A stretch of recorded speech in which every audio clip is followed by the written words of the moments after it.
Alors, nous sommes ici dans la section de la dactyloscopie, actuellement nommée, mais qui a succédé à l'anthropométrie. D'ailleurs, dans les anciens documents, on voit encore figurer les deux termes à la fois, section de la dactyloscopie et de l'anthropométrie.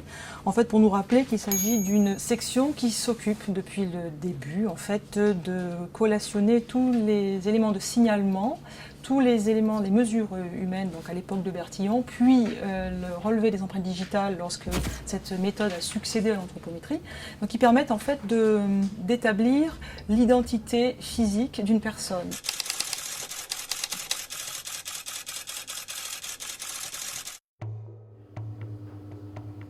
En fait, lorsque Bertillon est recruté, il se rend compte qu'au dépôt, en fait, les personnes ont tendance à changer d'état civil.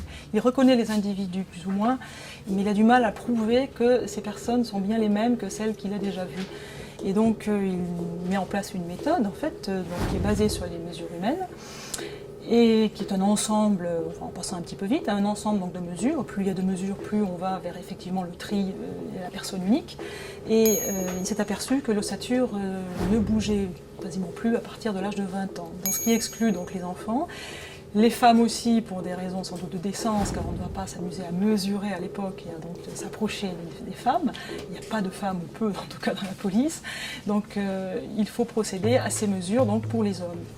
Donc c'est un peu limité, c'est déjà peut-être l'élément un petit peu négatif de cette méthode, mais qui pourtant a fait ses preuves et assez vite, ce qui permet donc d'imposer cette nouvelle façon de procéder. Et donc il identifie des individus. Le système donc est mis en place. Il associe également à cette méthode d'autres éléments comme le portrait parlé, qui sont les descriptions physiques en fait, du visage. Parlé, pourquoi? Parce qu'il s'agit de descriptions très précises, un vocabulaire très précis lié à une réalité physique et non pas une approximation dans le vocabulaire qui ne permet pas effectivement de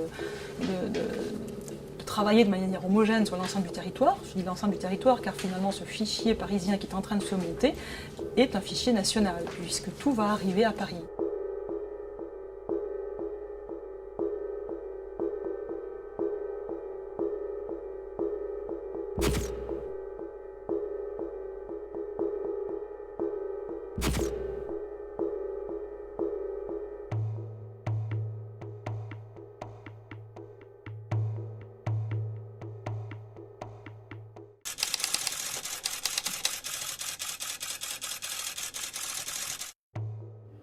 Donc cette méthode ayant fait ses preuves, elle est, ceci dit, assez rapidement concurrencée par la dactyloscopie, donc l'ajout des empreintes digitales qui nous viennent dans l'Extrême-Orient, avec donc les fonctionnaires britanniques en poste dans ces pays-là et qui eux, ont été confrontés, non pas dans le domaine policier, mais dans le domaine purement administratif, au même problème que Bertillon, à savoir les usurpations d'état civil.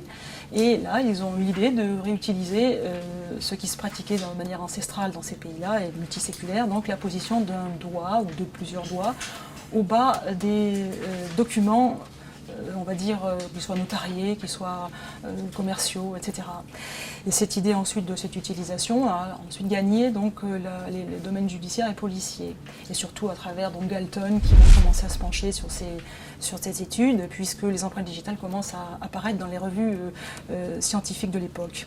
Donc voilà donc, comment le pont entre guillemets est en train de se faire entre les deux méthodes, sachant que sous Bertillon déjà, donc dès 1894, on admet les empreintes digitales sur ces fiches anthropométriques. Alors on commence par un index droit et un pouce droit, ensuite on ajoute le médius et l'annulaire droit, ensuite on va se rendre compte qu'on va rajouter l'index gauche, donc du coup l'index droit qui était apposé sur les fiches pour signaler les passages successifs des mêmes individus remplacés par l'index gauche, etc. Donc il y a toute une évolution comme ça successive de cette méthode. Au demeurant, même si on commence à relever même les 10 doigts, même à l'époque de Bertillon, on ne passe toujours pas au classement par les empreintes digitales. C'est toujours un classement par les mesures humaines. Et puis, bon, il faut attendre la mort de Bertillon, effectivement, pour passer définitivement à la dactyloscopie, après différents essais.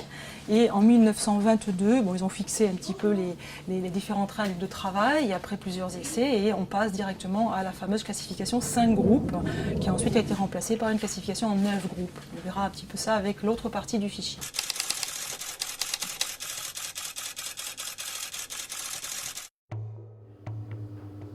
revenons à Bertillon, en même temps qu'il a donc mis en place son anthropométrie, son portrait parlé et bien d'autres choses, il crée également une méthode de classification des noms qui s'appelle donc, que l'on baptise un petit peu communément par phonétique, même si elle ne ressemble pas à la phonétique internationale que nous connaissons actuellement. C'est tout simplement, c'est une façon de parler, une réduction orthographique, un appauvrissement orthographique des patronymes.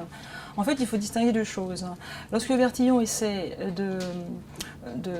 il met cette méthode en place, son anthropométrie, c'est pour effectivement essayer de recouper sous une même description, sous une description identique, plutôt deux fiches différentes qui porteraient deux états civils différents, mais pour prouver qu'il s'agit bien du même individu. Et là, on veut établir en fait la volonté manifeste de la personne de se dérober à la justice et à la police. Donc là, c'est la constitution même d'une infraction, il y a un élément moral.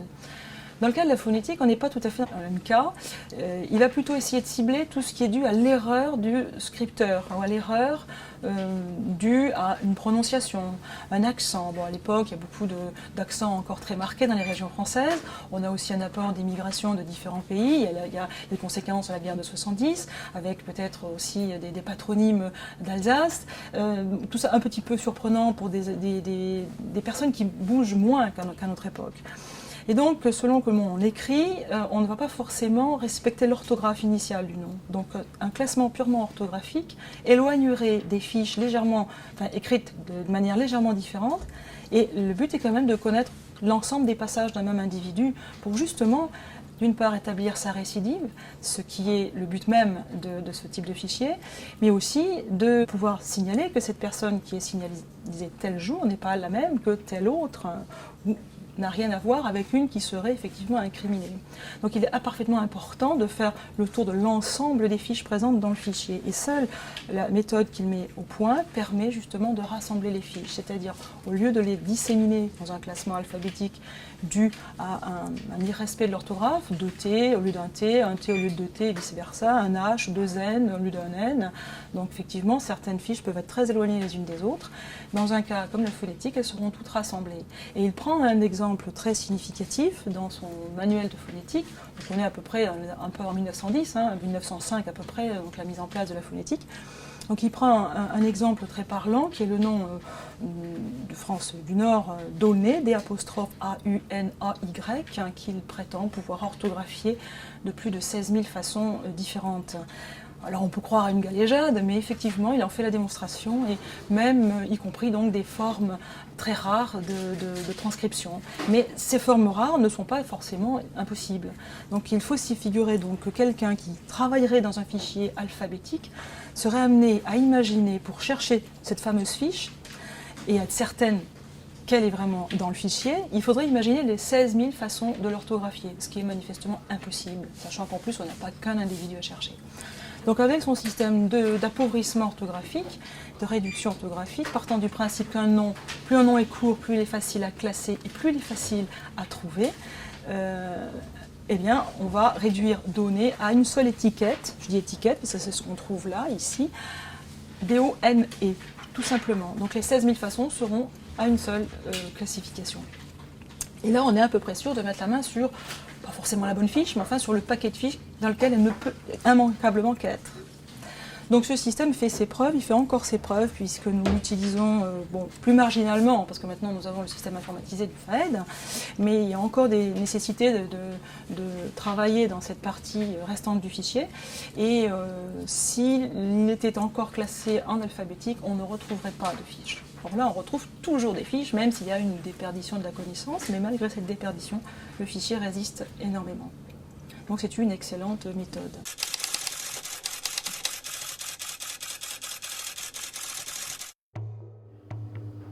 Donc on travaillait pendant longtemps, on continue encore un peu de travailler sur ce petit fascicule en fait, qui est un résumé de la phonétisation de Bertillon. Donc c'est assez amusant parce qu'on a toujours des façons de rédiger assez anciennes, un peu gourmets, un petit peu empesées, mais qui sont toujours bien faites. Et on voit quand même qu'il y a un travail très très sérieux qui a été fait à l'époque, en ce sens qu'on a cherché un petit peu dans la composition des noms, la structure même du nom. Ils sont allés chercher dans les registres de ce qu'ils appellent, je crois, le nomastique, en fait, la science des noms, l'étude des noms, pour pouvoir respecter au mieux l'origine du nom, auquel ils allaient faire appliquer un charcutage quand même assez horrible, puisqu'on a par exemple l'exemple que tout le monde cite de Marseille qui devient Marie. Donc effectivement, on est dans un appauvrissement assez important. Mais on respecte quand même la structure des noms.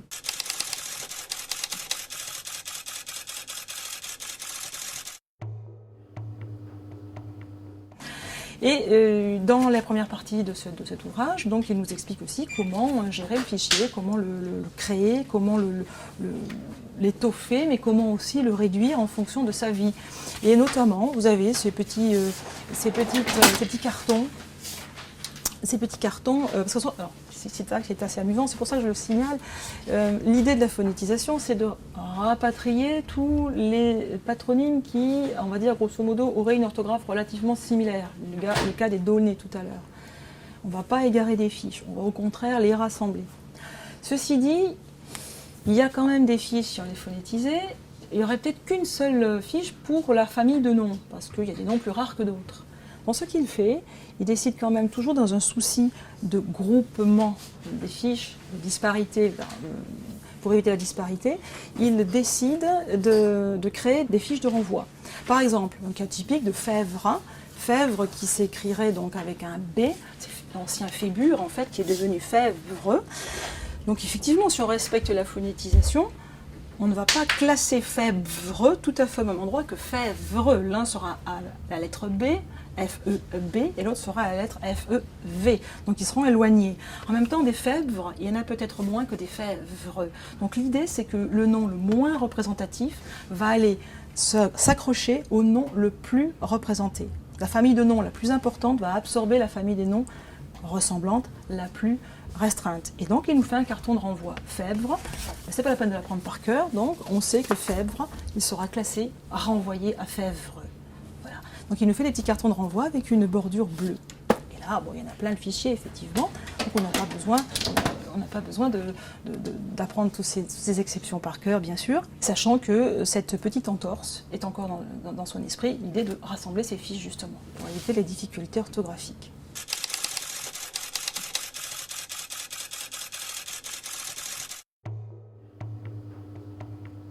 Donc là, nous sommes dans la partie phonétique du fichier. Toute signalisation, même depuis à peu près son époque, comporte deux fiches. Une fiche qui va être classée à la partie dite alphabétique, donc à l'introduction, l'entrée dans le fichier se fait donc par le nom. Et vous avez l'autre partie du fichier qui est donc à l'époque soit anthropométrique, soit dactyloscopique ensuite, lorsque la dactyloscopie prend le relais. Donc ce qui veut dire que toute signalisation comporte toujours deux fiches. C'est la partie dans laquelle nous nous situons, et c'est la seule qui nous reste actuellement encore dans nos murs, c'est la partie dite alphabétique, phonétique si vous voulez. Elle permet donc, elle collationne à peu près tous les renseignements, donc le nom, le prénom, la date de naissance, éventuellement la filiation, la date de signalisation qui est particulièrement importante puisque c'est celle qui est liée à la procédure, à l'interpellation ou à l'arrestation, comme on disait à l'époque. Et évidemment le motif, le motif d'interpellation et évidemment les empreintes digitales. Et sur cette fiche va également apparaître toutes les mentions en fait, d'alias qui auront été trouvées grâce à l'autre partie du fichier. Donc avant c'était anthropo, maintenant dactyloscopique. C'est-à-dire si on n'a pas trouvé cette fiche, la fiche de l'individu qui est signalisée aujourd'hui. Prenons l'exemple de Dupont. Dupont, on va commencer par le chercher dans ce fichier. Si on ne trouve pas de Dupont-Charles L3 mai 62, dans cette partie-là, eh bien, on ira la chercher dans la partie qui est classée à la formule digitale, ou à l'anthropométrie pour l'époque. Et lorsqu'on retrouve une information par l'autre partie du fichier que nous verrons tout à l'heure, eh bien cette mention, par exemple Dupont est connu sous Dupuis, en fait, on mentionnera sur cette fiche. Donc là, je vous ai pris des exemples différents de ceux-là, parce que, voilà, un exemple ici. On va reporter sur cette fiche une mention en rouge qui signifie que cette personne est également connue sous un autre nom. Par exemple, Dupont est connu sous Dupuis. Et les mentions de la fiche Dupuis vont apparaître sur cette fiche Dupont. Alors, grâce à l'autre partie du fichier qu'on verra tout à l'heure, donc qui est le classement dactyloscopique, on va pouvoir remonter donc la série des alias ou l'alias ou les alias qu'aura utilisé la personne antérieurement. La personne signalisée aujourd'hui, par exemple sous Dupont, n'est peut-être pas connue sous Dupont dans cette partie du fichier, donc effectivement on ne trouvera pas cette fiche sous Dupont, donc on va chercher les empreintes dans l'autre partie du fichier, pardon, et on va peut-être la retrouver sous du rang. Donc cette démarche permet d'inscrire sur la fiche mère la plus ancienne donc des fiches, permettra en l'occurrence celle qui aura été trouvée grâce donc c'est du rang, mentionnera que également Durand est connu sous Dupont. Donc la fiche mère en fait va prendre la liste de toutes les signalisations sous les différents alias utilisés par la même personne, de sorte que quand on va sortir cette fiche mère, on a tout son listing. Et en complément, chaque fiche d'alias, donc postérieure à la fiche mère qui est la plus ancienne, vont comporter la seule mention de la fiche mère précédée de la mention RS reconnue sous. Et ces mentions sont marquées en rouge, comme vous pouvais voir ici. Donc ici, je prends 3 exemples de fiches un petit peu anciennes, où nous avons ici donc une mention en rouge d'alias, une autre ici, voilà.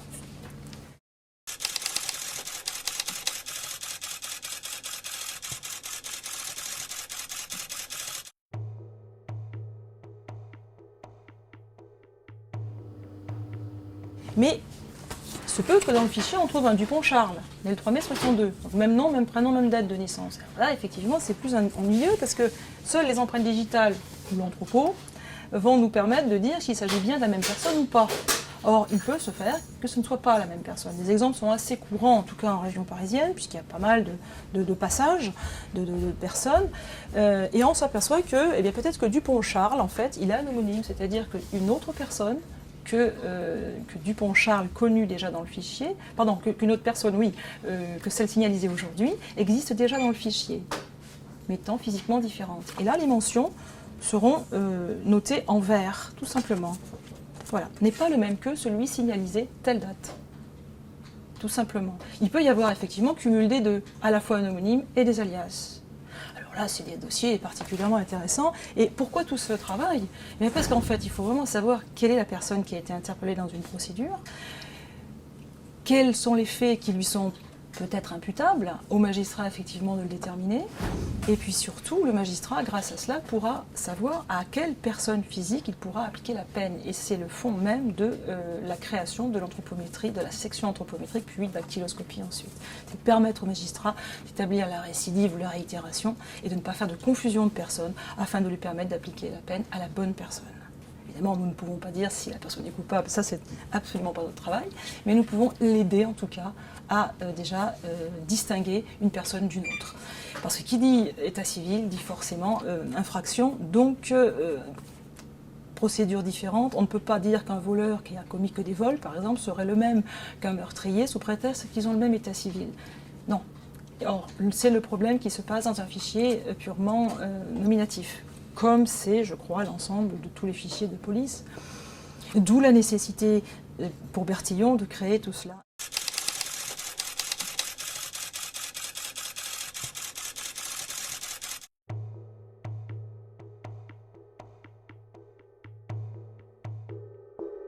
Une application pratique de l'anthropométrie sur un procédé d'identification permettant de retrouver le nom d'un récidiviste au moyen de son seul signalement.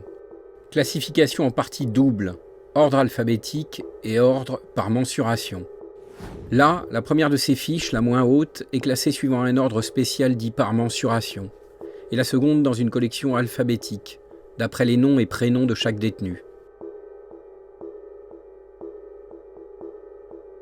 C'est-à-dire que nous sommes, à notre époque encore, confrontés exactement au même problème que ceux qu'a rencontré Bertillon. Il n'y a pas d'évolution de ce point de vue. S'il y a des évolutions du point de vue des techniques, du point de vue de la manière de traiter l'ensemble des disciplines d'identité judiciaire, c'est valable pour les autres disciplines de mes collègues, par contre, ça n'a pas changé, tant dans l'esprit, dans la philosophie du travail, ça n'a pas changé. On n'a rien inventé de plus. La philosophie est la même, on est confronté au même problème. Et presque de plus en plus, parce qu'il y a de plus en plus de gens, effectivement, qui cherchent à se dérober. Je dis de plus en plus parce que quand on voit les anciens fichiers qui ont maintenant disparu, on se rend compte qu'il y avait moins d'alias autrefois et moins d'homonymes. Et on a une énorme augmentation de ces phénomènes d'homonymie et d'alias autour des années, on va dire 50 à peu près, les naissances, années 50. Parce que là, effectivement, ce qui m'amène aussi à préciser une chose, c'est que en plus de la discipline, dans l'organisation même du fichier, Bertillon institue une séparation entre les hommes et les femmes, ce qui est une première subdivision, on va dire, quelque part. Ça permet de trier plus facilement les fiches. On sépare les deux. Et ensuite, au fil du temps, on va créer également des décades. Alors, pas tout de suite, on est d'abord de 15 en 15, plus ou moins, avec lui. Et lorsque véritablement on aborde la dactyloscopie dans les années 20, on est vraiment dans des décades. Donc tous les 10 ans, 1910, 1919, 1920, 1929, etc. Voilà, grosso modo dans cette distinction. Sachant qu'à un moment donné, lorsque l'on va mettre bien en place le fichier de décades dactylaires, donc les recherches par les empreintes, là on passera de 15 en 15. C'est-à-dire qu'en fait une recherche nominative se fera sur 10 ans, et une recherche des cas dactylaires se fera sur 15 ans. Donc ça permet de croiser 5 ans de plus. Ça évite de faire des recherches multiples.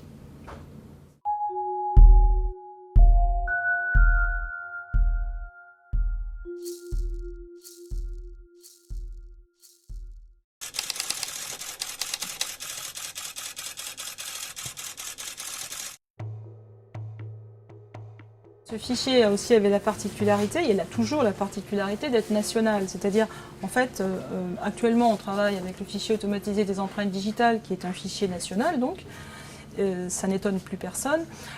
Mais le fichier parisien, géographiquement parisien, donc anthropométrique ou dactyloscopique, en fait, est un fichier déjà national.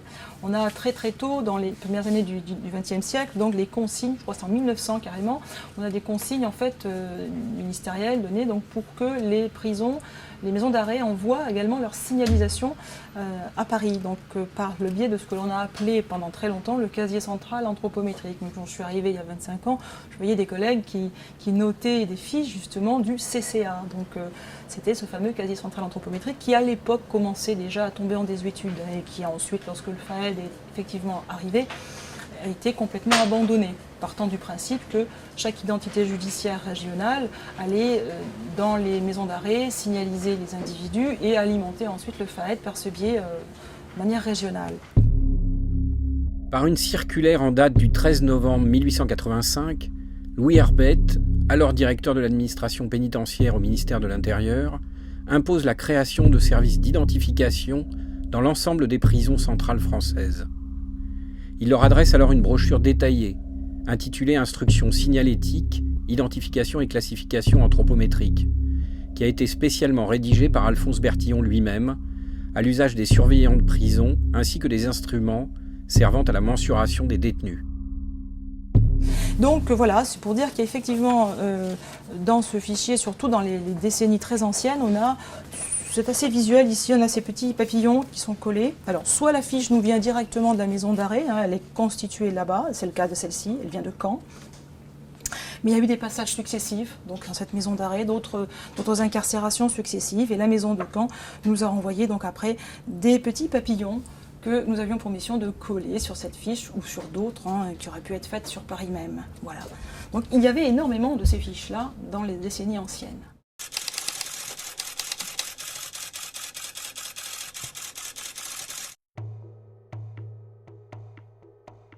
Sachant qu'à l'époque aussi, la signalisation se fait donc essentiellement au dépôt de Paris et l'alimentation aussi, l'autre alimentation essentielle, c'est donc les maisons d'arrêt. Il n'y a pas, quasiment pas, voire pas d'ailleurs, de signalisation effectuée par les commissariats comme nous le connaissons à l'heure actuelle, ni par eux, ni pour le compte des commissariats. J'ai connu encore des collègues qui me disaient, des collègues qui ont été recrutés pour certains dans les années 80, qui me disaient on allait partir au dépôt faire de la signalisation. Alors, en multiples exemplaires selon la destination des fiches, selon le type d'infraction, selon l'origine des personnes, soit qu'elles venaient par exemple d'anciens protectorats français, ou qu'elles venaient de l'étranger, ou qu'elles étaient d'origine française, etc., qu'elles avaient commis tel ou tel type d'infraction, eh bien on pouvait signaliser de 1 à 4 fois la même personne le même jour. Donc ça faisait des dépôts gigantesques en fait. Mais à contrario, il n'y avait pas de signalisation, comme on a connu pendant les années où je suis arrivée, vers 1991, il n'y avait pas de signalisation à l'entrée de l'identité judiciaire, et encore moins, comme on le connaît depuis maintenant 15 ans à peu près, de signalisation dans les sites. Voilà. Donc c'était vraiment les deux sources, c'était le dépôt et les maisons d'arrêt.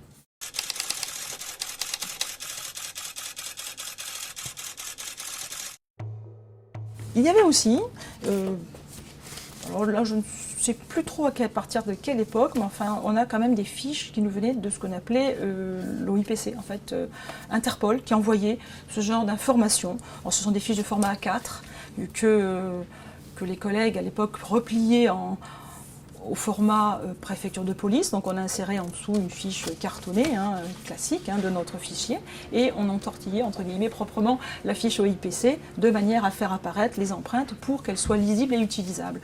Voilà. Elles étaient souvent plutôt pour classement plus que pour recherche, mais enfin bon, c'était pas interdit, les rechercher effectivement. Voilà, c'était une information d'Interpol. Puis une dernière remarque aussi, quelque chose qui a disparu complètement avec le FAED, avec le fichier automatisé des empreintes digitales, c'est les personnes décédées, enfin le maintien des personnes décédées, des fiches des personnes décédées dans le fichier. À l'heure actuelle, le temps que la fiche termine son circuit, on va dire, ou ses recherches dans le FAED, il nous faut 1 an pour supprimer une fiche du FAED, ce qui est une obligation lorsqu'une personne est décédée.